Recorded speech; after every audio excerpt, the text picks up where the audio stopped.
Hello students, how are you. ਤਾਂ ਇਸ lockdown ਦੇ ਟਾਈਮ ਦੇ ਵਿੱਚ ਮੈਨੂੰ ਪੂਰੀ ਉਮੀਦ ਹੈ ਤੁਸੀਂ ਆਪਣੀ ਸਟੱਡੀ ਨੂੰ ਇੰਜੋਏ ਕਰ ਰਹੇ ਹੋਗੇ। ਤਾਂ ਆਪਾਂ ਇਸੇ ਤਰ੍ਹਾਂ ਹੀ ਆਪਦੀ ਸਟੱਡੀ ਨੂੰ ਇੰਜੋਏ ਕਰਦੇ ਰਹਿਣਾ ਹੈ। ਵਧੀਆ ਤਰੀਕੇ ਦੇ ਨਾਲ ਇੰਜੋਏ ਕਰਦੇ ਹੋਏ ਆਪਾਂ ਆਪਦੀ ਸਾਰੀ ਸਟੱਡੀ ਨੂੰ ਕੰਟੀਨਿਊ ਰੱਖਾਂਗੇ। ਤਾਂ ਅੱਜ ਮੈਂ ਤੁਹਾਨੂੰ ਭਾਰਤੀ ਰਾਜਨੀਤੀ ਇਤਿਹਾਸ ਦੇ ਵਿੱਚੋਂ ਇੰਡੀਅਨ ਪੋਲਿਟੀ ਦਾ ਇੱਕ ਬੜਾ ਹੀ ਵਧੀਆ ਟੌਪਿਕ ਕਰਵਾਵਾਂਗਾ। ਬੜਾ ਹੀ ਇੰਟਰਸਟਿੰਗ ਟੌਪਿਕ ਹੈ, ਬਹੁਤ ਮਜ਼ਾ ਆਏਗਾ ਤੁਹਾਨੂੰ ਇਹ ਟੌਪਿਕ ਕਰਨ ਦੇ ਵਿੱਚ, ਪੜ੍ਹਨ ਦੇ ਵਿੱਚ। ਔਰ ਇਹ ਟੌਪਿਕ ਆਪਣੇ ਆਪ ਦੇ ਵਿੱਚ ਇੱਕ ਹੈ ਹੀ ਬਹੁਤ ਵਧੀਆ ਟੌਪਿਕ, ਵੈਰੀ ਇੰਟਰਸਟਿੰਗ ਟੌਪਿਕ। ਤਾਂ ਅੱਜ ਦੇ ਆਪਣੇ ਟੌਪਿਕ ਦਾ ਨਾਮ ਹੈ ਬੱਚਿਓ ਰਾਸ਼ਟਰਪਤੀ। ਭਾਰਤ ਦਾ ਰਾਸ਼ਟਰਪਤੀ, president of India. President of India, ਰਾਸ਼ਟਰ यानी कि देश, राष्ट्र देश ਤੇ ਪਤੀ। ਪਤੀ ਤੁਹਾਨੂੰ ਪਤਾ ਹੀ ਹੈ ਬੱਚਿਓ, ਆਪਾਂ ਪਤੀ ਕਿਹਨੂੰ ਕਹਿੰਦੇ ਆ। ਤਾਂ ਸਮਝੋ ਵੀ ਰਾਸ਼ਟਰਪਤੀ ਜਿਹੜਾ ਉਹ ਪੂਰੇ ਦੇਸ਼ ਦਾ ਕੀ ਹੈ, ਪੂਰੇ ਦੇਸ਼ ਦਾ, ਹਾਂਜੀ ਪੂਰੇ ਦੇਸ਼ ਦਾ ਕੀ ਹੈ, ਨੈਸ਼ਨਲ ਫਾਦਰ। ਠੀਕ ਹੈ, ਰਾਸ਼ਟਰਪਤੀ।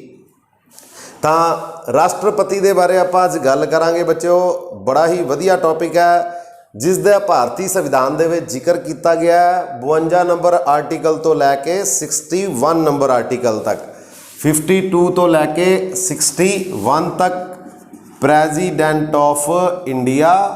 ਤਾਂ ਕੁਝ ਗੱਲਾਂ ਮੈਂ ਤੁਹਾਨੂੰ ਦੱਸ ਦਿਆਂ ਇਹਨਾਂ ਬਾਰੇ ਇੰਟਰਸਟਿੰਗ ਜੀਆਂ। ਪ੍ਰੈਜ਼ੀਡੈਂਟ ਆਫ ਇੰਡੀਆ ਨੂੰ, ਰਾਸ਼ਟਰਪਤੀ ਨੂੰ ਭਾਰਤ ਦਾ ਪਹਿਲਾ ਵਿਅਕਤੀ ਕਿਹਾ ਜਾਂਦਾ ਹੈ, first person of India. Bharat ਦਾ ਪਹਿਲਾ ਵਿਅਕਤੀ, ਫਸਟ ਪਰਸਨ। ਭਾਰਤ ਦੇ ਵਿੱਚ ਜਦੋਂ ਵੀ ਜਨਗਣਨਾ ਹੁੰਦੀ ਹੈ ਤਾਂ ਹਿੰਦੁਸਤਾਨ ਦੇ ਵਿੱਚ ਜਿਹੜਾ ਵੀ ਕੰਮ ਸ਼ੁਰੂ ਕੀਤਾ ਜਾਂਦਾ ਹੈ ਤਾਂ ਉਸ ਦੀ ਜਿਹੜੀ ਸ਼ੁਰੂਆਤ ਹੈ ਉਹ ਕੌਣ ਕਰਵਾਉਂਦਾ ਹੈ ਔਰ ਕਿਸ ਦੇ ਘਰ ਤੋਂ ਕੀਤੀ ਜਾਂਦੀ ਹੈ। ਤਾਂ ਉਹ ਪਰਸਨ ਹੈ ਜੀ ਭਾਰਤ ਦਾ ਰਾਸ਼ਟਰਪਤੀ। ਭਾਰਤ ਦਾ ਪਹਿਲਾ ਵਿਅਕਤੀ ਔਰ ਇਸ ਦਾ ਪਰਿਵਾਰ, ਇਸ ਦੀ ਫੈਮਿਲੀ, ਉਹ ਹਿੰਦੁਸਤਾਨ ਦੀ ਕੀ ਹੋਗੀ, ਪਹਿਲੀ family, first family of India, Bharat ਦਾ ਪਹਿਲਾ ਪਰਿਵਾਰ। ਔਰ ਜਦੋਂ ਵੀ 26 ਜਨਵਰੀ ਆਉਂਦੀ ਹੈ ਬੱਚਿਓ, ਤੁਸੀਂ ਸਾਰੇ ਟੀਵੀ ਤੇ ਦੇਖਦੇ ਹੋ 26 ਜਨਵਰੀ ਵਾਲੇ ਦਿਨ ਜਿਹੜੀ ਭਾਰਤ ਦੇ ਹਰ ਸਾਲ 26 ਜਨਵਰੀ ਨੂੰ ਰਿਪਬਲਿਕ ਡੇ ਮਨਾਉਂਦੇ ਹਾਂ ਆਪਾਂ, ਗਣਤੰਤਰ ਦਿਵਸ ਮਨਾਉਂਦੇ ਹਾਂ। ਤਾਂ ਪੂਰੇ ਭਾਰਤ ਦੇ ਵਿੱਚ ਇਹ ਦਿਨ ਮਨਾਇਆ ਜਾਂਦਾ ਹੈ। ਟੀਵੀ ਦੇ ਉੱਪਰ ਵੀ ਬੱਚਿਓ ਤੁਸੀਂ ਦੇਖਦੇ ਹੋ, ਆਪਣੇ ਸਕੂਲ ਵੱਲੋਂ ਤੁਸੀਂ ਪਾਰਟਿਸਿਪੇਟ ਵੀ ਕਰਨ ਜਾਂਦੇ ਹੋ ਆਪਣੇ ਜ਼ਿਲ੍ਹੇ ਲੈਵਲ 'ਤੇ, ਜਿੱਥੇ ਵੀ ਪ੍ਰੋਗਰਾਮ ਰੱਖਿਆ ਜਾਂਦਾ ਹੈ 26 ਜਨਵਰੀ ਵਾਲੇ ਦਿਨ ਔਰ 15 ਅਗਸਤ ਵਾਲੇ ਦਿਨ। ਤਾਂ ਉਸ 26 ਜਨਵਰੀ ਵਾਲੇ ਦਿਨ ਲਾਲ ਕਿਲ੍ਹੇ 'ਤੇ, ਲਾਲ ਕਿਲ੍ਹਾ ਜਿਹੜਾ ਕਿੱਥੇ ਹੈ, ਦਿੱਲੀ ਦੇ ਵਿੱਚ। ਤਾਂ ਉਸ ਲਾਲ ਕਿਲ੍ਹੇ 'ਤੇ ਜਿਹੜਾ ਝੰਡਾ ਲਹਿਰਾਉਣ ਦੀ ਰਸਮ ਹੈ ਪੂਰੇ ਦੇਸ਼ ਦੇ ਵਿੱਚ, ਉਹ ਵੀ ਰਸਮ ਕੌਣ ਨਿਭਾਉਂਦਾ ਹੈ, ਭਾਰਤ ਦਾ ਰਾਸ਼ਟਰਪਤੀ। ਲਾਲ ਕਿਲ੍ਹੇ 'ਤੇ ਹਰ ਸਾਲ 26 ਜਨਵਰੀ ਵਾਲੇ ਦਿਨ, ਕਿਉਂਕਿ 26 ਜਨਵਰੀ 1950 ਨੂੰ ਆਪਣਾ ਭਾਰਤ ਦਾ ਕੀ ਬਣ ਕੇ ਤਿਆਰ ਹੋਇਆ ਸੀ, ਲਾਗੂ ਹੋਇਆ ਸੀ, ਭਾਰਤ ਦਾ ਸੰਵਿਧਾਨ। ਭਾਰਤ ਦਾ ਸੰਵਿਧਾਨ ਹੈ ਜਿਹੜਾ ਉਹ 26 ਜਨਵਰੀ 1950 ਨੂੰ ਲਾਗੂ ਹੋਇਆ ਸੀ। ਔਰ ਐਸੇ ਕਰਕੇ ਇਸ ਦਿਨ ਨੂੰ ਪੂਰੇ ਭਾਰਤ ਦੇ ਵਿੱਚ ਰਿਪਬਲਿਕ ਡੇ ਦੇ ਰੂਪ ਵਿੱਚ ਮਨਾਇਆ ਜਾਂਦਾ ਹੈ, ਗਣਤੰਤਰ ਦਿਵਸ। ਤਾਂ ਉਸ ਦਿਨ ਲਾਲ ਕਿਲ੍ਹੇ 'ਤੇ ਝੰਡਾ ਲਹਿਰਾਉਣ ਦੀ ਰਸਮ ਹੈ ਜਿਹੜੀ ਉਹ ਕੌਣ ਅਦਾ ਕਰਦਾ ਹੈ, ਭਾਰਤ ਦਾ ਰਾਸ਼ਟਰਪਤੀ। ਔਰ ਲਾਲ ਕਿਲ੍ਹੇ 'ਤੇ ਹੀ 15 ਅਗਸਤ ਵਾਲੇ ਦਿਨ, ਕਿਉਂਕਿ ਭਾਰਤ ਆਜ਼ਾਦ ਹੋਇਆ ਸੀ 15 ਅਗਸਤ 1947 ਨੂੰ। ਔਰ 15 ਅਗਸਤ ਵਾਲੇ ਦਿਨ ਲਾਲ ਕਿਲ੍ਹੇ 'ਤੇ ਝੰਡਾ ਲਹਿਰਾਉਣ ਦੀ ਜਿਹੜੀ ਰਸਮ ਹੈ ਉਹ ਕੌਣ ਨਿਭਾਉਂਦਾ ਹੈ, ਕੌਣ ਅਦਾ ਕਰਦਾ ਹੈ, ਭਾਰਤ ਦਾ ਪ੍ਰਧਾਨ ਮੰਤਰੀ। ਇਹ ਯਾਦ ਰੱਖਣੀ ਹੈ ਗੱਲ ਬੱਚਿਓ। 15 ਅਗਸਤ ਵਾਲੇ ਦਿਨ ਕੌਣ, ਪ੍ਰਧਾਨ ਮੰਤਰੀ। ਔਰ 26 ਜਨਵਰੀ ਵਾਲੇ ਦਿਨ ਰਾਸ਼ਟਰਪਤੀ। ਤਾਂ ਆ ਜਾਓ ਬੱਚਿਓ ਅੱਗੇ ਗੱਲ ਕਰਦੇ ਹਾਂ ਭਾਰਤ ਦੇ ਰਾਸ਼ਟਰਪਤੀ ਬਾਰੇ। ਤਾਂ 52 ਨੰਬਰ ਆਰਟੀਕਲ ਕਹਿੰਦਾ ਹੈ ਭਾਰਤ ਦਾ ਇੱਕ ਕੀ ਹੋਏਗਾ, ਭਾਰਤ ਦਾ ਇੱਕ ਕੌਣ ਹੋਏਗਾ, ਰਾਸ਼ਟਰਪਤੀ। ਤਾਂ ਭਾਰਤ ਦਾ ਇੱਕ ਕੀ ਹੋਏਗਾ, ਰਾਸ਼ਟਰਪਤੀ। ਇਹ ਕੌਣ ਕਹਿੰਦਾ ਹੈ, ਭਾਰਤ ਦੇ ਸੰਵਿਧਾਨ ਦਾ 52 ਨੰਬਰ ਆਰਟੀਕਲ। 53 ਕੀ ਕਹਿੰਦਾ ਹੈ, 53 गल करदा है राष्ट्रपति दियां शक्तियां दी। राष्ट्रपति नूं किहड़ियां किहड़ियां शक्तियां दित्तियां जाणगियां। सैनिक शक्तियां की होणगियां, कार्यकारी शक्तियां की होणगियां, विधानिक शक्तियां की होणगियां। इहदे बारे आपां पढ़ांगे बच्चों अगे। 54 54 नंबर कहता है निर्वाचन। निर्वाचन मतलब इलैक्शन, इलैक्शन मतलब चोण। चोण चोण किवें होएगी, चुनिया किवें जाएगा, तो वह कौन कहता है 54 नंबर आर्टिकल। 55 नंबर की कहता है निर्वाचन दा जिहड़ा की होएगा, ढंग की होएगा, ये गल कौन करता है 55 नंबर। पहला भारत का एक राष्ट्रपति होएगा 52 विच, फिर 53 च उन्होंने आपां शक्तियां बारे दसांगे, फिर उनका निर्वाचन, फिर निर्वाचन का ढंग। 56 विच कार्यकाल, जदों चुन लिया जाएगा राष्ट्रपति तो उसका कार्यकाल कितना होएगा। कार्यकाल उसका हुंदा है 5 साल बच्चों। ये बारे भी आपां हुण गल करांगे अज। राष्ट्रपति का कार्यकाल कितना हुंदा है 5 साल। 57 नंबर की कहता है पुनर् निर्वाचन। 5 साल के कार्यकाल तो बाद राष्ट्रपति नूं दोबारा भी चुन सकते हाँ आपां। भारत के संविधान दे विच एक किते भी नहीं लिखा होया भी एक व्यक्ति कितनी बारी राष्ट्रपति बनेगा। एक व्यक्ति नो लिमिट, जिन्नी बार मर्जी, जिन्नी बारी मर्जी वो राष्ट्रपति बन सकता है। जिस तरह अगर आप अमेरिका की गल करिए, USA की गल करिए, तो उत्थे एक परसन, एक व्यक्ति सिर्फ तो सिर्फ 2 बार राष्ट्रपति बन सकता है। पर भारत दे विच एक व्यक्ति जदों तक उन्होंने लोक सभा, राज सभा, राज्यां दियां विधान सभावां दे मैंबर, इलैक्टेड मैंबर चुनते रहणगे उस व्यक्ति नूं, तां वो भारत का राष्ट्रपति बनता रहेगा। आजो अगे 58 नंबर योग्यतावां की गल करांगे आपां। राष्ट्रपति दियां किहड़ियां किहड़ियां योग्यतावां होणगियां, योग्यतावां, तां उन्हां बारे गल करांगे आपां 58 नंबर विच। हाँ जी 59 नंबर बच्चों, 59 गल करदा है राष्ट्रपति दियां शर्तां दी। किहड़ियां शर्तां दे आधार ते राष्ट्रपति दा जिहड़ा वो निर्वाचन होएगा, उसनूं चुनिया जाएगा, वो गल करांगे आपां 59 विच। 60 विच सौं दी गल करांगे आपां। राष्ट्रपति नूं सौं कौन चुकांदा है, किवें चुकाई जाती है। 61 नंबर बच्चों इत्थे हैगा महादोष। एक वड्डा सारा दोष, वड्डा सारा दोष लाना पेगा। क्यों, किनू हटाना है, भारत दे सब तो पहले व्यक्ति नूं हटाना है आपां। तां उहदे उपर संविधान की उलंघना करन दा कोई वड्डा सारा दोष लगाना पएगा, जिन्हों इंपीचमेंट कहते हैं। तो आ जाओ बच्चों शुरू करते हैं आपां। 52 नंबर हुणे आपां पढ़िया सी, भारत का एक की होएगा राष्ट्रपति होएगा। ठीक है बच्चों। 53 नंबर दे विच आपां गल कीती सी शक्तियां दी। हाँ ये बारे आपां अगली वीडियो च पढ़ांगे, क्योंकि बहुत सारिया शक्तियां ने राष्ट्रपति दियां। एक एक शक्ति बारे आपां चंगी तरह पढ़ांगे, किहड़ियां किहड़ियां शक्तियां ने राष्ट्रपति कोल। 54 नंबर आ गल है बड़ी वधिया। 54 विच जिहड़ी निर्वाचन, निर्वाचन चोण, चोण किवें होएगी। तो बच्चों भारत दे विच चोण जिहड़ी है वो कौन करवांदा है। 324 नंबर आर्टिकल च उन्हां दा जिक्र किया गया है, वो हैगा अपना इलैक्शन कमीशन, चुनाव आयोग, जिहड़ा कि भारत दे विच राष्ट्रपति दे, प्रधानमंत्री दे, राज्यां दे मुख मंत्रियां दे यानी कि MLA दे, वो सारियां ही इलैक्शनां दा प्रबंध, चोणां दा प्रबंध, चुनाव दा प्रबंध किहड़ा बंदा करदा है, चुनाव आयोग, जिहदे बारे भारतीय संविधान दे विच 324 नंबर आर्टिकल कहता है भी चुनाव आयोग होएगा। इहदे बारे आपां अगे पढ़ांगे बच्चों। तां निर्वाचन 55 नंबर है जी, निर्वाचन दा ढंग, निर्वाचन दा ढंग, चोण, हाँ जी बच्चों, आई तो चीज़ है समझण वाली, इत्थे ही मज़ा आना आपां नूं। आह वाली निर्वाचन की जिहड़ी ढंग है, सिस्टम है, इस दे विच देखो राष्ट्रपति नूं चुनणगे लोक सभा दे, राज सभा दे, राज्यां दियां विधान सभावां दे, विधान सभावां दे और प्लस दिल्ली अते पुडुचेरी।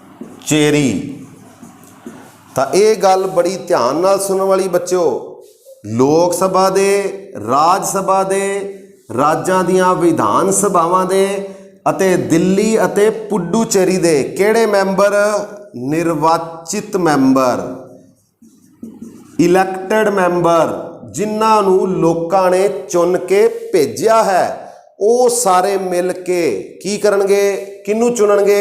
भारत देश दे राष्ट्रपति नूं। तो राष्ट्रपति दी वोटां विच तुसी या मैं हिस्सा नहीं लैंदे। तो राष्ट्रपति दियां वोटां 'च हिस्सा कौन लैंदा है? जिन्हां नूं आपां पहलां ही चुन के भेज चुके हैं। तो भारत दी संसद दे दोनों सदन हो गए, लोक सभा जिस दे निर्वाचित मैंबर ने मौजूदा की गल करिए 543, राज सभा के 233, सारिया ही राज्यों के विधान सभावां दे मैंबर, यानी कि जिन्नियां स्टेट ने हुण भारत दे विच किन्नियां स्टेट ने? 28। 26 जनवरी 2020 तो बाद भारत दे विच किन्ने राज रह गए? 28। तो आपां लिख दिंदे इत्थे 28 राज्यों के। दिल्ली अते पुडुचेरी ये दो की ने? केंद्र शासित प्रदेश, क्योंकि ये दो केंद्र शासित प्रदेश पहला शामिल नहीं सी। इन्हां नूं 1992 दे विच शामिल किया गया। राष्ट्रपति दियां वोटां दे विच 70वां संशोधन करके 70वीं अमेंडमेंट की गई 1992 विच। और दिल्ली ते पुडुचेरी जिहड़े दो केंद्र शासित प्रदेश ने, ये दो ही क्यों शामिल किए गए? क्योंकि इन्हां दोनों दे विच कौन हुंदा है? मुख मंत्री। विधान सभा हैगी है जिवें अपने पंजाब विच हैगी है, तो उत्थे भी मुख मंत्री है, दिल्ली ते पुडुचेरी विच। यानी कि ये दो केंद्र शासित प्रदेशों के मुख मंत्री मिल के और भारत दियां सारियां ही राज्यां दियां विधान सभावां दे मैंबर, जिन्हां नूं आपां की कहने आ? MLA, member of legislative assembly. सारियां ही राज्यां दे MLA किहड़े मैंबर? MLA निर्वाचित चुने हुए। 543 लोक सभा दे, फिर दूजा सदन जिहड़ा राज सभा, दोनों दे मिला के 776 हो गए। इन्हां दोनों का जोड़ करांगे तो ये हो गए बेटे 776। ये 776 तो हो गए MP, मैंबर ऑफ पार्लियामेंट, क्योंकि लोक सभा का मैंबर भी MP, राज सभा का मैंबर भी MP। राज्यां दियां विधान सभावां दे मैंबर उन्होंने कहने आ MLA। ये लगभग किन्ने ने बच्चों? 4000 तो वध बन जाते हैं पूरे भारत की गल करिए। और दो केंद्र शासित प्रदेश। हुण भारत दे विच तीजा एक केंद्र शासित प्रदेश बना दिता गया है, जिन्हों विधान सभा दी गई है और उनका भी एक मुख मंत्री होएगा। और वो केड़ा है केंद्र शासित प्रदेश? जम्मू कश्मीर, जिन्हों की 31 अक्तूबर 2019 नूं नवां केंद्र शासित प्रदेश का दर्जा दिता गया है भारत सरकार वालों। और लद्दाख ये भी भारत दे विच हुण केंद्र शासित प्रदेश बन गया है। पहला ये आर्टिकल किहड़ा सी इन्हां कोल? 370 धारा सुनी होएगी बच्चों तुसीं। तो पिछले साल 31 अक्तूबर 2019 नूं दो नवें केंद्र शासित प्रदेश बन गए। जम्मू कश्मीर भारत का जिहड़ा राज सी, जिथे धारा लगती सी 370, उन्होंने हटा दिता गया, खत्म कर दिता गया। उहदे विचों दो केंद्र शासित प्रदेश कढ़ दिते गए ने, जम्मू कश्मीर ते लद्दाख। जम्मू कश्मीर नूं की दिती गई है? विधान सभा, यानी कि जम्मू कश्मीर विच की होएगा? मुख मंत्री होएगा। तो हुण अगे जदों इलैक्शन होणगे राष्ट्रपति दे, तो इत्थे लिखा जाएगा दिल्ली, पुडुचेरी अते जम्मू कश्मीर विधान सभावां दे चुने हुए MLA, जिहड़े कि वोटां पाणगे किहदे विच? किहदे इलैक्शनां च? राष्ट्रपति दे इलैक्शनां विच। ਤਾਂ ਇਹ ਬੱਚਿਓ ਢੰਗ ਹੈ ਇਹਨਾਂ ਨੂੰ ਚੁਣਨ ਦਾ। ਆਜੋ ਗੱਲ ਕਰਦੇ ਹਾਂ। ਆ ਦੇਖਿਓ ਬੱਚਿਓ, ਇਹ ਸਾਰੇ MLA ਭਾਰਤ ਦੇ ਰਾਸ਼ਟਰਪਤੀ ਨੂੰ ਚੁਣਨਗੇ ਮਿਲ ਕੇ। किस तरीके नाल? इन्हां दी एक एक वोट की वैल्यू कड्ढी जाती है बच्चों, मुल कड्ढिया जाता है। एक MLA दी वोट का मुल, इस नूं कड्ढण दा ढंग है बच्चों उस राज की कुल जनसंख्या, जिस राज के MLA की गल की जा रही है तो कुल MLA उस राज के। मान लो इत्थे आपां पंजाब लिख दईए तो पंजाब की कुल जनसंख्या, पंजाब के कुल MLA गुणा 1/1000 ते जनसंख्या का जिहड़ा साल है वो किहड़ा लैना बच्चों। आपां पिछली वीडियो तुहानूं दस्सिया सी, लोक सभा वाली विच भी राज सभा वाली विच भी। हाँ जी हाँ जी हाँ जी, किहड़ा? हाँ जी 1971। तो 1971 साल की जनसंख्या वाला साल आपां लैना है। और उस राज दे सारे MLA, जिवें हुण पंजाब की गल करिए तो 100 किन्ने MLA ने अपने कोल? 17। पंजाब की कुल जनसंख्या बटा 117 यानी कि कुल MLA गुणा 1/1000। तो एक ही आ जाएगी बच्चों, वैल्यू आ जाएगी एक MLA की वोट की वैल्यू आ जाएगी, उसकी कीमत आ जाएगी। इस तरह ही सारे राज्यों के MLA की वोट का मुल जिहड़ा वो कढ़िया जाएगा। फिर इसनूं MP की वोट का मुल, एक MP की जिहड़ी वोट है उसका मुल की होएगा, की कीता जाएगा? सारे ही राज्यों दे MLA की वोट का मुल। तो भारत के जिन्ने भी राज ने, 28 राज ने, उन्हां दे आ सारे MLA की वोट का जिहड़ा मुल आएगा उसनूं भाग कर दिता जाएगा किंदे नाल? MP, दोवें MPआं नाल, दोनों सदन दे MP किहड़े? लोक सभा दे जमा राज सभा दे। आ पे बच्चों लोक सभा दे 543, राज सभा दे 233, कुल MP हो गए 776। तो सारे ही राज्यों की MLA की वोट की जिहड़ी कीमत आएगी उन्होंने किंदे नाल भाग किया जाएगा? आ 776 MP नाल। तो एक ही आ जाएगी एक MP की वोट का मुल आ जाएगा बच्चों। तो हुण समझण वाली चीज़ है बच्चों, राष्ट्रपति की जिहड़ी वोटां का सिस्टम है उन्होंने कहते हैं आपां single transferable voting system. Ikahari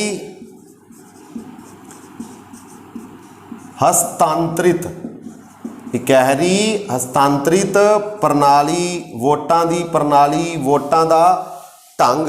इस गल दे उपर बच्चों ध्यान देना, ट्रांसफरेबल, हस्तांतरित। तो यानी कि वोटां नूं की कीता जांदा है? ट्रांसफर किया जाता है एक तो दूजे तकन। एक MLA MP की वोट नूं अगे अगे ट्रांसफर किया जाता है। वो किवें किया जाता है ट्रांसफर? मान लो ABCD 4 बंदे खड़े हो गए राष्ट्रपति दियां वोटां विच। किन्ने बंदे? 4। तो मान लो इत्थे वोटां हैगियां ने 100, सारियां वोटां किन्नियां बन गईयां? 100 बन गईयां। तो जिहड़ा व्यक्ति 50% तो ज़्यादा +1 यानी कि 50% तो ज़्यादा एक वोट ज़्यादा लै जाएगा, वो भारत का की बन जाएगा? राष्ट्रपति। 50% 100 का 50 करांगे, अद्धा करांगे 100 नूं 100/2, 50 ते जमा 1 वध यानी कि कुल हो गई 51। यानी कि 50 तो वध जिन्नियां भी वोटां लै जाएगा 51 52, वो भारत का की चुनिया जाएगा? राष्ट्रपति। ए नूं मिलियां वोटां 40, बी नूं मिलियां वोटां 30, सी नूं मिलियां 20 ते डी नूं मिलियां 10। 40 70 90 ते 10 हो गया पूरा 100। पर जिहड़ी गल मैं कह रहा बच्चों भी 50% तो ज़्यादा एक वोट यानी कि 51 वोटां ਇਹਦੇ 'ਚ ਵੇਖੋ ਮਿਲੀਆਂ ਕਿਸੇ ਨੂੰ 51, ਇਹਦੇ ਤਾਂ ਕੋਈ ਵੀ ਨਹੀਂ ਜਿਹਨੂੰ 51 ਵੋਟਾਂ ਮਿਲੀਆਂ। ਤਾਂ ਹੁਣ ਕੀ ਹੋਏਗਾ ਬੱਚਿਓ, ਇਸ ਬੰਦੇ ਦੀ ਜਿਸ ਨੂੰ ਘੱਟ ਮਿਲੀਆਂ ਨੇ ਵੋਟਾਂ, ਘੱਟ ਕਿਹਨੂੰ ਮਿਲੀਆਂ ਨੇ, ਡੀ ਨੂੰ। ਤਾਂ ਡੀ ਆਪਣੀਆਂ ਜਿਹੜੀਆਂ ਡੀ ਦੀਆਂ ਵੋਟਾਂ ਨੇ ਉਹ ਕਿਹਨਾਂ ਵਿੱਚ ਵੰਡ ਦਿੱਤੀਆਂ ਜਾਣਗੀਆਂ, ਏ ਬੀ ਤੇ ਸੀ ਦੇ ਵਿੱਚ। ਤਾਂ ਇਹ ਤਿੰਨੋਂ ਜਣੇ ਆ 10 ਵੋਟਾਂ ਨੂੰ ਆਪਸ ਵਿੱਚ ਵੰਡ ਲੈਣਗੇ। ਫਿਰ ਅਗਲੇ ਰਾਊਂਡ ਵਿੱਚ ਜਾਵਾਂਗੇ। ਤਾਂ ਅਗਲੇ ਰਾਊਂਡ ਵਿੱਚ ਬੱਚਿਓ ਏ ਬੀ ਤੇ ਸੀ ਇਹਨਾਂ ਤਿੰਨਾਂ ਦੀਆਂ ਵੋਟਾਂ ਵੇਖੀਆਂ ਜਾਣਗੀਆਂ। ਫਿਰ ਜਿੰਦੇ ਕੋਲ ਘੱਟ ਰਹਿ ਗਈਆਂ ਤਾਂ ਉਸ ਦੀਆਂ ਵੋਟਾਂ ਉੱਪਰ ਵਾਲੇ ਦੋਨਾਂ ਨੂੰ ਵੰਡ ਦਿੱਤੀਆਂ ਜਾਣਗੀਆਂ। ਤਾਂ ਜਿਹੜਾ 50% ਤੋਂ ਜ਼ਿਆਦਾ ਵੋਟਾਂ ਲੈ ਜਾਏਗਾ ਜਦੋਂ ਉਹ ਭਾਰਤ ਦਾ ਕੀ ਚੁਣਿਆ ਜਾਏਗਾ ਬੱਚਿਓ, ਰਾਸ਼ਟਰਪਤੀ। ਭਾਰਤ ਦੇਸ਼ ਦਾ ਸਭ ਤੋਂ ਪਹਿਲਾ ਵਿਅਕਤੀ ਚੁਣਿਆ ਜਾਏਗਾ ਤਾਂ ਉਸ ਦਾ ਨਾਮ ਹੋਏਗਾ ਰਾਸ਼ਟਰਪਤੀ। ਆ ਜਾਓ ਬੱਚਿਓ ਅੱਗੇ ਗੱਲ ਕਰਦੇ ਹਾਂ। ਰਾਸ਼ਟਰਪਤੀ ਦੀ ਵੋਟਾਂ ਦੇ ਵਿੱਚ ਜਿਹੜਾ ਬੰਦਾ ਖੜਾ ਹੁੰਦਾ ਹੈ ਉਸ ਨੂੰ ਜ਼ਮਾਨਤ ਰਾਸ਼ੀ ਜਮ੍ਹਾਂ ਕਰਾਉਣੀ ਪੈਂਦੀ ਹੈ, ਸਿਕਿਉਰਿਟੀ ਰੱਖਣੀ ਪੈਂਦੀ ਹੈ। ਔਰ ਸਿਕਿਉਰਿਟੀ ਹੈ 15,000 ਰੁਪਏ। ਕਿੰਨੀ ਬੱਚਿਓ, 15,000 ਰੁਪਏ। ਔਰ ਇਹ ਸਿਕਿਉਰਿਟੀ ਕਿਹਦੇ ਕੋਲ ਹੁੰਦੀ ਹੈ, ਰਿਜ਼ਰਵ ਬੈਂਕ ਆਫ ਇੰਡੀਆ ਕੋਲ ਰੱਖੀ ਜਾਂਦੀ ਹੈ। ਭਾਰਤ ਦੇ ਰਿਜ਼ਰਵ ਬੈਂਕ ਦੇ ਕੋਲ, ਜਿਹੜਾ ਭਾਰਤ ਦਾ ਸਭ ਤੋਂ ਵੱਡਾ ਬੈਂਕ ਹੈ, ਉਸ ਦੇ ਕੋਲ ਰੱਖੀ ਜਾਂਦੀ ਹੈ 15,000 ਦੀ ਜ਼ਮਾਨਤ ਰਾਸ਼ੀ। ਔਰ ਇਹ ਜ਼ਮਾਨਤ ਰਾਸ਼ੀ ਜ਼ਬਤ ਹੋ ਜਾਂਦੀ ਹੈ, ਜ਼ਬਤ ਕਰ ਲੈਂਦੀ ਹੈ ਕੌਣ, ਭਾਰਤ ਸਰਕਾਰ ਦਾ ਵੱਡਾ ਬੈਂਕ ਜ਼ਬਤ ਕਰ ਲੈਂਦਾ ਹੈ। ਕਦੋਂ, ਜਦੋਂ 1/6 ਵੋਟਾਂ ਉਸ ਬੰਦੇ ਨੂੰ ਨਾ ਮਿਲੀਆਂ ਹੋਣ। ਕੁੱਲ ਵੋਟਾਂ ਦਾ ਜਿਵੇਂ ਮੈਂ ਤੁਹਾਨੂੰ ਦੱਸਿਆ ਸੀ ਏ ਬੀ ਸੀ ਡੀ, ਤਾਂ ਇਹ 4 ਬੰਦੇ ਖੜੇ ਹੋਏ ਨੇ। ਤਾਂ ਇਹਨਾਂ ਦੇ ਵਿੱਚੋਂ ਅਗਰ ਜਿਸ ਬੰਦੇ ਨੂੰ 1/6 100 ਵੋਟਾਂ ਸੀ ਤਾਂ 100 ਦਾ 1/6 ਵੋਟਾਂ ਜਿਹੜੇ ਬੰਦੇ ਨੂੰ ਨਹੀਂ ਮਿਲਣਗੀਆਂ ਉਹਦੀ 15,000 ਰੁਪਏ ਜਿਹੜੀ ਜ਼ਮਾਨਤ ਰਾਸ਼ੀ ਉਹ ਕੀ ਕਰ ਲਈ ਜਾਏਗੀ, ਜ਼ਬਤ ਕਰ ਲਈ ਜਾਏਗੀ। ਕਿਹਦੇ ਦੁਆਰਾ, ਰਿਜ਼ਰਵ ਬੈਂਕ ਆਫ ਇੰਡੀਆ ਦੇ ਦੁਆਰਾ। ਆ ਜਾਓ ਬੱਚਿਓ ਅੱਗੇ ਗੱਲ ਕਰਦੇ ਹਾਂ। ਜੇ ਰਾਸ਼ਟਰਪਤੀ ਦੀਆਂ ਵੋਟਾਂ ਵਿੱਚ ਕੋਈ ਝਗੜਾ ਹੋ ਜਾਂਦਾ ਹੈ, ਝਗੜਾ ਮਤਲਬ ਵੋਟਾਂ ਪੈ ਰਹੀਆਂ ਨੇ, ਝਗੜਾ ਹੋ ਗਿਆ। ਝਗੜਾ ਕੀ ਹੋ ਗਿਆ ਵੀ ਐਮਪੀ ਨੂੰ, ਆ ਜਿਹੜੇ ਐਮਪੀ ਨੇ ਲੋਕ ਸਭਾ ਦੇ ਤੇ ਰਾਜ ਸਭਾ ਦੇ ਜਿਨ੍ਹਾਂ ਨੇ ਵੋਟਾਂ ਪਾਈਆਂ ਨੇ, ਤੇ ਸਾਰੇ ਹੀ ਰਾਜਾਂ ਦੇ ਐਮਐਲਏ ਤੇ ਦਿੱਲੀ ਔਰ ਪੁਡੂਚੇਰੀ ਇਹਨਾਂ ਦੇ ਵੀ ਐਮਐਲਏ। ਤਾਂ ਇਹਨਾਂ ਨੂੰ ਲੱਗਦਾ ਹੈ ਲੋਕ ਸਭਾ ਦੇ 543, ਇਹਦੇ 233, ਆ ਸਾਰੇ ਹੀ ਰਾਜਾਂ ਦੇ ਹੋ ਗਏ, ਆ ਦਿੱਲੀ ਦੇ ਹੋ ਗਏ, ਆ ਪੁਡੂਚੇਰੀ ਦੇ ਹੋ ਗਏ। ਇਹਨਾਂ ਨੂੰ ਲੱਗਦਾ ਹੈ ਵੀ ਵੋਟਾਂ ਦੇ ਵਿੱਚ ਕੀ ਹੋਈ ਹੈ, ਧਾਂਦਲੀ ਹੋਈ ਹੈ, ਗੜਬੜੀ। ਤਾਂ ਫਿਰ ਇਹ ਕਿੱਥੇ ਜਾਣਗੇ, ਕਿਹਦੇ ਕੋਲ ਜਾਣਗੇ, ਭਾਰਤ ਦੀ ਸਭ ਤੋਂ ਵੱਡੀ ਜਿਹੜੀ ਅਦਾਲਤ ਹੈ ਸੁਪਰੀਮ ਕੋਰਟ, ਜਿਹੜੀ ਕਿ ਦਿੱਲੀ ਵਿੱਚ ਹੈ। ਸੁਪਰੀਮ ਕੋਰਟ ਕੋਲ ਜਾਣਗੇ ਕਿਉਂਕਿ ਇਹ ਹੀ ਜਾਣਗੇ ਇਹਨਾਂ ਨੇ ਵੋਟਾਂ ਪਾਈਆਂ, ਆਪਾਂ ਤਾਂ ਵੋਟਾਂ ਹੀ ਨਹੀਂ ਪਾਈਆਂ। ਤਾਂ ਕਿਹਨਾਂ ਨੇ ਪਾਈਆਂ, ਇਹਨਾਂ ਨੇ ਪਾਈਆਂ। ਤਾਂ ਇਹ ਹੀ ਜਾਣਗੇ। ਕਿੰਨੇ ਜਣੇ ਜਾਣਗੇ, 20। ਕਿੰਨੇ ਜਣੇ ਜਾਣਗੇ, 20 ਐਮਪੀ ਜਾਂ ਐਮਐਲਏ ਜਾਣਗੇ ਕਿਹਦੇ ਕੋਲ, ਸੁਪਰੀਮ ਕੋਰਟ ਕੋਲ। ਕਿੰਨੇ ਦਿਨਾਂ ਦੇ ਵਿੱਚ, 30 ਦਿਨਾਂ ਦੇ ਵਿੱਚ। ਇਹ ਭਾਰਤ ਦੇ ਸੰਵਿਧਾਨ ਦਾ ਆਰਟੀਕਲ ਕਹਿੰਦਾ 71 ਨੰਬਰ ਅਨੁਛੇਦ ਵਿੱਚ ਇਹ ਗੱਲ ਲਿਖੀ ਹੋਈ ਹੈ। 20 ਐਮਪੀ ਜਾਂ ਐਮਐਲਏ ਜਾਣਗੇ ਸੁਪਰੀਮ ਕੋਰਟ ਕੋਲ। ਅਗਰ ਧਾਂਦਲੀ ਪਾਈ ਜਾਂਦੀ ਹੈ ਰਾਸ਼ਟਰਪਤੀ ਦੀਆਂ ਵੋਟਾਂ ਵਿੱਚ, 30 ਦਿਨਾਂ ਦੇ ਵਿੱਚ ਇਹ ਉੱਥੇ ਅਰਜੀ ਲਾਣਗੇ। ਤਾਂ ਫਿਰ ਜਦੋਂ ਵੀ ਫੈਸਲਾ ਆਏਗਾ ਕਿਹਦਾ, ਸੁਪਰੀਮ ਕੋਰਟ ਦਾ, 1 ਮਹੀਨੇ ਬਾਅਦ, 2 ਮਹੀਨੇ ਬਾਅਦ, 4 ਮਹੀਨੇ ਬਾਅਦ, 6 ਮਹੀਨੇ ਬਾਅਦ, ਤਾਂ ਉਦੋਂ ਤੱਕ ਜਿਹੜਾ ਵੀ ਰਾਸ਼ਟਰਪਤੀ ਚੁਣਿਆ ਗਿਆ ਉਹ ਰਾਸ਼ਟਰਪਤੀ ਆਪਣੇ ਅਹੁਦੇ ਤੇ ਕੰਮ ਕਰਦਾ ਰਹੇਗਾ। ਔਰ ਉਸ ਤੋਂ ਬਾਅਦ ਸੁਪਰੀਮ ਕੋਰਟ ਜੋ ਕਹੇਗੀ ਉਹੀ ਫੈਸਲਾ ਭਾਰਤ ਦੇ ਵਿੱਚ ਮੰਨਿਆ ਜਾਏਗਾ। ਤਾਂ ਇਹ ਬੱਚਿਓ ਸਮਝ ਆ ਗਈ ਗੱਲ। ਅੱਗੇ ਗੱਲ ਕਰਦੇ ਹਾਂ ਬੱਚਿਓ। ਇਹ ਤਾਂ ਸੀ ਝਗੜਾ। ਰਾਸ਼ਟਰਪਤੀ ਆਪਣਾ ਚੁਣਨ ਤੋਂ ਬਾਅਦ ਅਸਤੀਫਾ ਕਿਹਨੂੰ ਦੇਗਾ, ਜਿਸ ਬੰਦੇ ਨੂੰ ਭਾਰਤ ਦਾ ਰਾਸ਼ਟਰਪਤੀ ਚੁਣਿਆ ਗਿਆ ਉਹ ਆਪਣਾ ਅਸਤੀਫਾ ਕਿਹਨੂੰ ਦੇਗਾ, ਰੈਜ਼ਿਗਨੇਸ਼ਨ। ਤਾਂ ਚੁਣਨ ਤੋਂ ਬਾਅਦ ਅਗਰ ਉਹ ਚਾਹੁੰਦਾ ਹੈ ਮੈਂ ਆਪਣੇ 5 ਸਾਲ ਦੇ ਕਾਰਜਕਾਲ ਤੋਂ ਪਹਿਲਾਂ ਅਸਤੀਫਾ ਦੇਣਾ ਚਾਹਣਾ ਤਾਂ ਉਹ ਅਸਤੀਫਾ ਕਿਹਨੂੰ ਦੇਗਾ? ਉਪ ਰਾਸ਼ਟਰਪਤੀ ਨੂੰ। ਭਾਰਤ ਦਾ ਜਿਹੜਾ ਵੀ ਉਪ ਰਾਸ਼ਟਰਪਤੀ ਹੋਏਗਾ ਉਸ ਨੂੰ ਰਾਸ਼ਟਰਪਤੀ ਆਪਣਾ ਰੈਜ਼ਿਗਨੇਸ਼ਨ ਦੇਗਾ, ਅਸਤੀਫਾ ਦੇਗਾ। ਔਰ ਉਪ ਰਾਸ਼ਟਰਪਤੀ ਦੇ ਅਸਤੀਫੇ ਦੀ ਸੂਚਨਾ ਉਹ ਕਿਹਨੂੰ ਪਹੁੰਚਾਉਂਦਾ ਹੈ? ਲੋਕ ਸਭਾ ਦੇ ਸਪੀਕਰ ਨੂੰ। ਕਿਹਨੂੰ ਪਹੁੰਚਾਉਂਦਾ ਹੈ? ਲੋਕ ਸਭਾ ਦੇ ਸਪੀਕਰ ਨੂੰ ਪਹੁੰਚਾਉਂਦਾ ਹੈ। ਤਾਂ ਉਪ ਰਾਸ਼ਟਰਪਤੀ ਨੂੰ ਰਾਸ਼ਟਰਪਤੀ ਨੇ ਆਪਣਾ ਅਸਤੀਫਾ ਦੇ ਦਿੱਤਾ। ਦੂਸਰੀ ਕੰਡੀਸ਼ਨ ਹੈ, ਰਾਸ਼ਟਰਪਤੀ ਦੀ ਅਗਰ ਮੌਤ ਹੋ ਜਾਂਦੀ ਹੈ, ਰਾਸ਼ਟਰਪਤੀ ਦੀ ਮੌਤ ਹੋ ਜਾਂਦੀ ਹੈ ਤਾਂ ਉਸ ਕੰਡੀਸ਼ਨ ਦੇ ਵਿੱਚ ਭਾਰਤ ਦੇਸ਼ ਦਾ ਰਾਸ਼ਟਰਪਤੀ ਕੌਣ ਬਣੇਗਾ? ਤਾਂ ਉਸ ਦਾ ਉੱਤਰ ਹੈ ਬੱਚਿਓ, ਆਹੀ ਬੰਦਾ ਹੈ ਵਾਈਸ ਪ੍ਰੈਜ਼ੀਡੈਂਟ ਆਫ ਇੰਡੀਆ, ਉਪ ਰਾਸ਼ਟਰਪਤੀ। ਉਹੀ ਭਾਰਤ ਦੇ ਉਸ ਪੋਸਟ ਤੇ ਚਲਾ ਜਾਏਗਾ। ਕਿੱਥੇ? ਰਾਸ਼ਟਰਪਤੀ ਵਾਲੀ। ਵੱਧ ਤੋਂ ਵੱਧ ਕਿੰਨੇ ਸਮੇਂ ਤੱਕ? 6 ਮਹੀਨੇ ਤੱਕਨ। ਯਾਨੀ ਕਿ ਭਾਰਤ ਦਾ ਉਪ ਰਾਸ਼ਟਰਪਤੀ 6 ਮਹੀਨੇ ਤੱਕਨ ਕਿੱਥੇ ਰਹਿ ਸਕਦਾ ਹੈ? ਰਾਸ਼ਟਰਪਤੀ ਦੇ ਅਹੁਦੇ ਤੇ ਰਹਿ ਸਕਦਾ ਹੈ। ਔਰ 6 ਮਹੀਨੇ 'ਚ ਨਵਾਂ ਰਾਸ਼ਟਰਪਤੀ ਚੁਣਿਆ ਜਾਏਗਾ। ਭਾਰਤ ਦੇਸ਼ ਦਾ ਮੌਤ ਹੋ ਜਾਣ 'ਤੇ, ਅਸਤੀਫਾ ਦੇ ਦੇਣ 'ਤੇ 5 ਸਾਲ ਤੋਂ ਪਹਿਲਾਂ ਜਿਹੜਾ ਰਾਸ਼ਟਰਪਤੀ ਦਾ ਕਾਰਜਕਾਲ ਸੀ। ਅਗਰ ਉਪ ਰਾਸ਼ਟਰਪਤੀ ਵੀ ਮੌਜੂਦ ਨਹੀਂ ਗਾ, ਰਾਸ਼ਟਰਪਤੀ ਦੇ ਅਸਤੀਫਾ ਦੇਣ ਤੋਂ ਬਾਅਦ ਜਾਂ ਰਾਸ਼ਟਰਪਤੀ ਦੀ ਮੌਤ ਹੋ ਜਾਣ ਤੋਂ ਬਾਅਦ ਭਾਰਤ ਦੇ ਵਿੱਚ ਉਪ ਰਾਸ਼ਟਰਪਤੀ ਵੀ ਨਹੀਂ ਗਾ, ਤਾਂ ਫਿਰ ਬੱਚਿਓ ਰਾਸ਼ਟਰਪਤੀ ਕੌਣ ਬਣੇਗਾ? ਤਾਂ ਫਿਰ ਬਣ ਸਕਦਾ ਹੈ ਭਾਰਤ ਦੀ ਸੁਪਰੀਮ ਕੋਰਟ ਦਾ ਜੱਜ, ਮੁੱਖ ਜੱਜ, ਸੁਪਰੀਮ ਕੋਰਟ ਦਾ ਮੁੱਖ ਜੱਜ, ਜਿਹੜਾ ਕਿ ਭਾਰਤ ਦਾ ਸਭ ਤੋਂ ਵੱਡਾ ਜੱਜ ਹੈ। ਉਹ ਫਿਰ ਰਾਸ਼ਟਰਪਤੀ ਵਾਲੇ ਅਹੁਦੇ ਤੇ ਆ ਜਾਏਗਾ। ਕਿੰਨੇ ਮਹੀਨਿਆਂ ਲਈ? 6 ਮਹੀਨਿਆਂ ਲਈ। ਇਹ ਭਾਰਤ ਦੇ ਵਿੱਚ ਇੱਕ ਵਾਰ ਹੋ ਚੁੱਕਿਆ ਬੱਚਿਓ। 20 ਜੁਲਾਈ 1969 ਨੂੰ ਮੁਹੰਮਦ ਹਿਦਾਇਤੁੱਲਾ, ਜਿਹੜੇ ਕਿ ਉਸ ਟਾਈਮ ਭਾਰਤ ਦੇ ਮੁੱਖ ਜੱਜ ਸੀ, ਤਾਂ ਉਹ ਭਾਰਤ ਦੇ ਰਾਸ਼ਟਰਪਤੀ ਬਣੇ ਸੀ 20 ਜੁਲਾਈ 1969 ਤੋਂ ਲੈ ਕੇ 24 ਅਗਸਤ 1969 ਤੱਕਨ।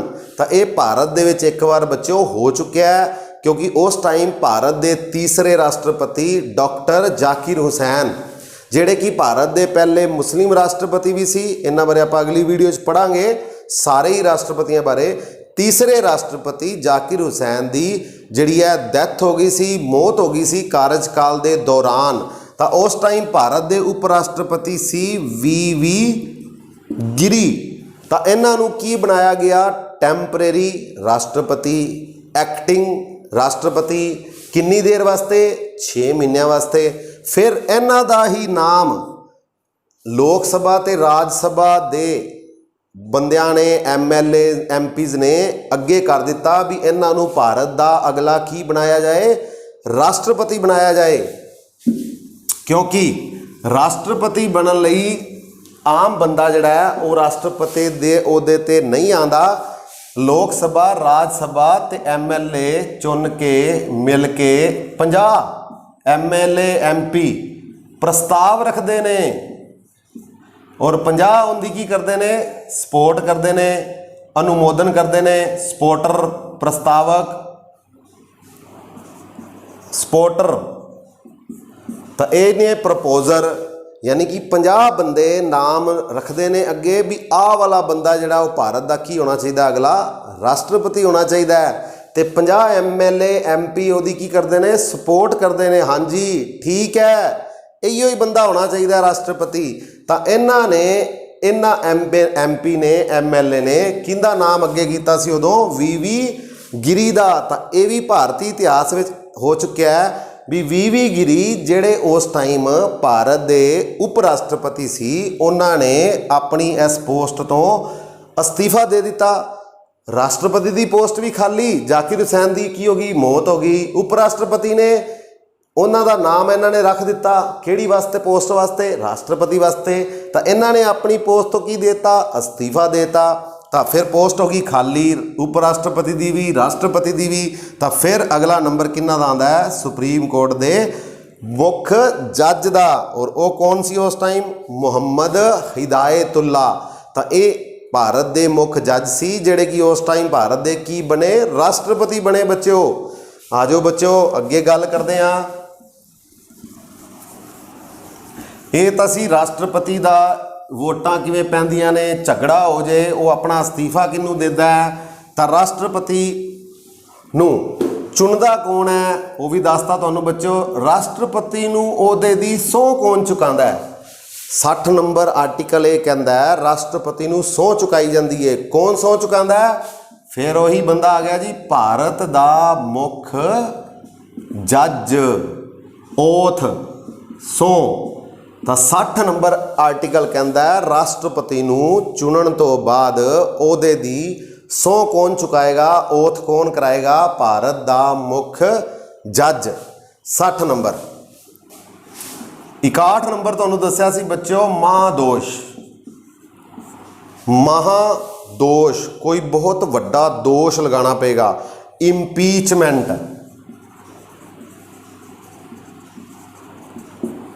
इंपीचमेंट लगानी पेगी, बहुत वड्डा दोष लाना पेगा। तो वो वड्डा सारा दोष कौन लाएगा? आ देखो बच्चों, भारत दी लोक सभा जा राज सभा किन्ने सदन ने? 2। दोनों दे विचों कोई भी सदन जिहड़ा वो पहल कर सकता है। कोई भी पहला की करेगा? राष्ट्रपति दे उत्ते की लाएगा? दोष लाण दा काम शुरू करेगा।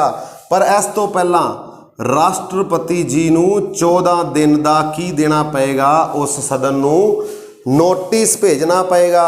किन्ने दिन पहला? 14 दिन पहला। तो कोई भी सदन पहल करेगा, मान लो लोक सभा पहल करती है, तो लोक सभा दे 1/4 मैंबर, भारत दी लोक सभा दे जिवें मौजूदा मैंबर ने 543, तो इन्हां चों 1/4 मैंबर, चौथा हिस्सा ये प्रस्ताव रखणगे राष्ट्रपति नू हटाया जाए। फिर इन्हां ने प्रस्ताव रख दिता, 14 दिन का नोटिस भी भेज दिता। फिर आ लोक सभा दे 543 दे विचों 2/3 मैंबर बहुमत नाल पास करनगे। हाँ जी, राष्ट्रपति ने संविधान के खिलाफ काम किया है, तो ये दोष जिहड़ा साबित हो गया किहदे विच? लोक सभा विच। फिर ये किधर जाएगा? राज सभा विच। तो राज सभा दे 233 जिहड़े कि चुने हुए MP ने, तुहानू दस्सिया सी बच्चों।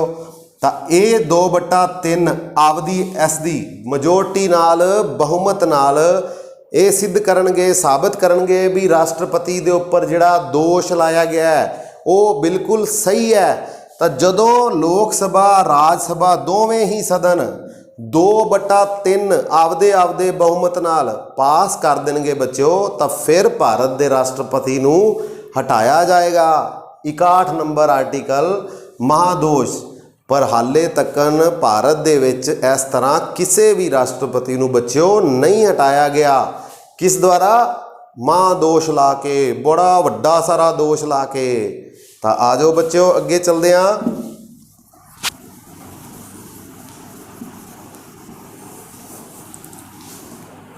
योग्यतावां दी गल कीती सी बच्चों आपां। 58 नंबर आर्टिकल योग्यतावां। तो किहड़ियां योग्यतावां होणगियां राष्ट्रपति नू चुनण वास्ते? पहली गल वो की होना चाहिए? भारत दा नागरिक होना चाहिए। हुण आपां एड्डी वड्डी पोस्ट ते किसी विदेशी नूं थोड़ा बिठा देंगे। जिहड़ा भारत दा पहला व्यक्ति होएगा, आपां ये थोड़ा कहांगे ओ फलाणे देश दा बंदा साडा की है राष्ट्रपति, ठीक है ना। तो भारत दा की होना चाहिए? नागरिक होना चाहिए। ਉਹਦੀ घट्टो घट्ट उम्र कितनी होनी चाहिए है? 35 साल। घट्टो घट्ट उम्र 35 साल होनी चाहिए है। तो वध तो वध कितनी होनी चाहिए है? हाँ जी, कितनी?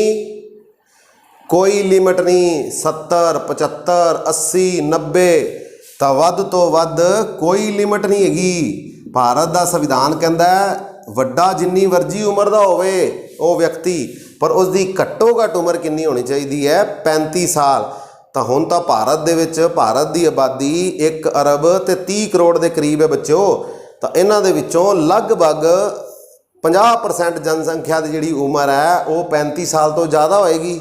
ਤਾਂ ਫਿਰ ਤਾਂ ਸਾਰੇ ਹੀ ਵਿਅਕਤੀ, ਸਾਰੇ ਹੀ ਬੰਦੇ ਪੰਜਾਬ ਦੇ, ਭਾਰਤ ਦੇ ਉਹ ਕੀ ਬਣ ਜਾਣਗੇ? ਰਾਸ਼ਟਰਪਤੀ ਬਣ ਜਾਣਗੇ ਨਾ? ਨਹੀਂ ਬੱਚਿਓ, ਰਾਸ਼ਟਰਪਤੀ ਨਹੀਂ ਬਣ ਸਕਦੇ। ਇਹਦੇ ਲਈ ਕੰਡੀਸ਼ਨਸ ਹੈਗੀਆਂ ਨੇ, ਤੁਹਾਨੂੰ ਦੱਸੀਆਂ ਸੀ। ਸਾਰੇ ਬੰਦੇ ਤਾਂ ਰਾਸ਼ਟਰਪਤੀ ਨਹੀਂ ਬਣਨਗੇ। 50 MP ਲੋਕ ਸਭਾ ਦੇ, ਰਾਜ ਸਭਾ ਦੇ ਇੱਕ ਬੰਦੇ ਦਾ ਨਾਂ ਰੱਖਣਗੇ, ਨਾਂ ਅੱਗੇ ਕਰਨਗੇ 50। ਉਹ ਤੁਹਾਡਾ ਜਾਂ ਮੇਰਾ ਨਾਂ ਥੋੜ੍ਹਾ ਅੱਗੇ ਕਰਨਗੇ। ਆਪਣੇ MP ਲੋਕ ਸਭਾ ਦੇ, ਰਾਜ ਸਭਾ ਦੇ, ਉਹ ਤਾਂ ਆਪਾਂ ਨੂੰ ਜਾਣਦੇ ਹੀ ਨਹੀਂ। ਉਹ ਤਾਂ ਸਿਰਫ ਵੋਟਾਂ ਵੇਲੇ ਆਪਾਂ ਨੂੰ ਜਾਣਨਾ ਸ਼ੁਰੂ ਕਰਦੇ ਹੈ ਵੀ ਫਲਾਣੇ ਦੇ ਘਰੇ ਜਾਈਏ, ਵੋਟਾਂ ਸਾਨੂੰ ਪਾਇਆ ਜੇ, ਠੀਕ ਹੈ ਨਾ। ਤਾਂ 50 ਵਿਅਕਤੀ MP ਉਹ ਨਾਮ ਅੱਗੇ ਕਰਦੇ ਹੈ, 50 ਉਹਦੀ ਸਪੋਰਟ ਕਰਦੇ ਹੈ। ਫਿਰ ਉਹ ਵਿਅਕਤੀ ਜਿਹੜਾ ਭਾਰਤ ਦੇ ਰਾਸ਼ਟਰਪਤੀ ਦੇ ਅਹੁਦੇ ਲਈ ਖੜਾ ਹੁੰਦਾ ਹੈ। ਅਗਲਾ ਹੈ ਜੀ ਲਾਭ ਦਾ ਅਹੁਦਾ। ਲਾਭ ਦੇ ਅਹੁਦੇ ਤੇ ਨਹੀਂ ਹੋਣਾ ਚਾਹੀਦਾ। ਲਾਭ ਦਾ ਅਹੁਦਾ ਨਹੀਂ ਹੋਣਾ ਚਾਹੀਦਾ। ਮਤਲਬ ਜਿਹੜਾ ਵੀ ਬੰਦੇ ਦਾ ਨਾਮ ਇਹਨਾਂ ਨੇ ਅੱਗੇ ਕੀਤਾ ਹੈ ਰਾਸ਼ਟਰਪਤੀ ਲਈ, ਉਸ ਦੇ ਕੋਲ ਲਾਭ ਯਾਨੀ ਕਿ ਉਹ ਕਿਸੇ ਵੀ ਭਾਰਤ ਦੇ ਵਿੱਚ ਸਰਕਾਰੀ ਨੌਕਰੀ ਤੇ ਨਹੀਂ ਹੋਣਾ ਚਾਹੀਦਾ। ਸਰਕਾਰੀ ਨੌਕਰੀ ਤੇ ਅਗਰ ਉਹ ਸਰਕਾਰੀ ਨੌਕਰੀ ਤੇ ਹੈਗਾ ਤਾਂ ਉਹਨੂੰ ਕੀ ਦੇਣਾ ਪਏਗਾ? ਅਸਤੀਫਾ ਦੇਣਾ ਪਏਗਾ। ਫਿਰ ਉਹ ਕੀ ਹੋਏਗਾ? ਇਸ ਪੋਸਟ ਲਈ ਬੱਚਿਓ, ਇਸ ਰਾਸ਼ਟਰਪਤੀ ਦੇ ਅਹੁਦੇ ਲਈ ਖੜਾ ਹੋ ਸਕਦਾ ਹੈ। ਤਾਂ ਇਹ ਕੁਝ ਯੋਗਤਾਵਾਂ ਨੇ ਰਾਸ਼ਟਰਪਤੀ ਦੇ ਲਈ, ਰਾਸ਼ਟਰਪਤੀ ਬਣਨ ਦੇ ਲਈ। ਤਾਂ ਇਹ ਬੱਚਿਓ ਸੀ ਆਪਣਾ ਅੱਜ ਦਾ ਟੌਪਿਕ। ਅਗਲੇ ਟੌਪਿਕ ਦੇ ਵਿੱਚ ਆਪਾਂ ਰਾਸ਼ਟਰਪਤੀ ਦੀਆਂ ਸ਼ਕਤੀਆਂ ਬਾਰੇ ਗੱਲ ਕਰਾਂਗੇ। ਅੱਜ ਆਪਾਂ ਪੜ੍ਹਿਆ ਰਾਸ਼ਟਰਪਤੀ ਨੂੰ ਕਿਵੇਂ ਚੁਣਿਆ ਜਾਂਦਾ ਹੈ, ਕੌਣ ਚੁਣਦਾ ਹੈ, ਕਿਹੜੀਆਂ ਯੋਗਤਾਵਾਂ ਨੇ, ਉਹ ਆਪਣਾ ਅਸਤੀਫਾ ਕਿਹਨੂੰ ਦਿੰਦੇ ਨੇ, ਰਾਸ਼ਟਰਪਤੀ ਨੂੰ ਸਹੁੰ ਕੌਣ ਚੁਕਾਉਂਦਾ ਹੈ। ਤਾਂ ਇਹ ਸਾਰੀਆਂ ਹੀ ਗੱਲਾਂ, ਸਾਰੀਆਂ ਹੀ ਜਿਹੜੀਆਂ ਇਸ ਰਾਸ਼ਟਰਪਤੀ ਜੀ ਨਾਲ ਸੰਬੰਧਿਤ ਸੀ, ਉਹ ਆਪਾਂ ਅੱਜ ਕੀਤੀਆਂ ਨੇ ਬੱਚਿਓ। ਤਾਂ ਅਗਲੀ ਵੀਡੀਓ 'ਚ ਆਪਾਂ ਰਾਸ਼ਟਰਪਤੀ ਦੀਆਂ ਸ਼ਕਤੀਆਂ ਬਾਰੇ ਪੜ੍ਹਾਂਗੇ। ਉਸ ਤੋਂ ਬਾਅਦ ਰਾਸ਼ਟਰਪਤੀ ਜੀ ਹੁਣ ਤੱਕ ਜਿਹੜੇ 14 ਰਾਸ਼ਟਰਪਤੀ ਨੇ ਭਾਰਤ ਦੇ, ਪਹਿਲੇ ਰਾਜਿੰਦਰ ਪ੍ਰਸਾਦ ਸੀ, ਹੁਣ ਹੈਗੇ ਨੇ 14ਵੇਂ ਰਾਮਨਾਥ ਕੋਵਿੰਦ ਜੀ। ਤਾਂ ਉਹਨਾਂ ਤੱਕ ਆਪਾਂ ਗੱਲ ਲੈ ਕੇ ਜਾਵਾਂਗੇ। ਪਹਿਲੇ ਤੋਂ ਸ਼ੁਰੂ ਹੋਵਾਂਗੇ ਤੇ 14ਵੇਂ ਤੱਕ ਪਹੁੰਚਾਂਗੇ। ਇਹ ਸਾਰੀਆਂ ਗੱਲਾਂ ਬੱਚਿਓ ਆਪਾਂ ਅਗਲੀ ਵੀਡੀਓ 'ਚ ਕਰਾਂਗੇ। ਉਦੋਂ ਤੱਕ ਤੁਸੀਂ ਜਿਹੜਾ ਲੋਕਡਾਊਨ ਚੱਲ ਰਿਹਾ ਹੈ ਔਰ COVID-19 ਚੱਲ ਰਿਹਾ, ਜਿਹੜਾ ਇਹ ਕਰੋਨਾ ਵਾਇਰਸ ਚੱਲ ਰਿਹਾ ਹੈ, ਉਹਦੇ ਤੋਂ ਬਚ ਕੇ ਰਹਿਣਾ ਹੈ ਤੇ ਜ਼ਿਆਦਾ ਤੋਂ ਜ਼ਿਆਦਾ ਜਿਹੜਾ ਘਰ ਦੇ ਵਿੱਚ ਰਹਿਣਾ ਹੈ, ਸੁਰੱਖਿਅਤ ਰਹਿਣਾ ਹੈ, ਹੱਥਾਂ ਨੂੰ ਧੋਂਦੇ ਰਹਿਣਾ ਹੈ ਵਾਰ-ਵਾਰ, ਠੀਕ ਹੈ। ਔਰ ਬਾਹਰ ਨਹੀਂ ਜਾਣਾ ਬਿਨਾਂ ਕਿਸੇ ਕੰਮ ਤੋਂ। ਖਾਸ ਜ਼ਰੂਰੀ ਕੰਮ ਹੋਏ ਤਾਂ ਹੀ ਆਪਦੇ ਫਾਦਰ ਮਦਰ, ਮਾਤਾ ਪਿਤਾ ਦੇ ਨਾਲ ਜਾਣਾ ਬੱਚਿਓ, ਠੀਕ ਹੈ। ਤਾਂ ਮਿਲਦੇ ਹਾਂ ਬੱਚਿਓ ਅਗਲੀ ਵੀਡੀਓ ਵਿੱਚ। ਓਕੇ, ਧੰਨਵਾਦ।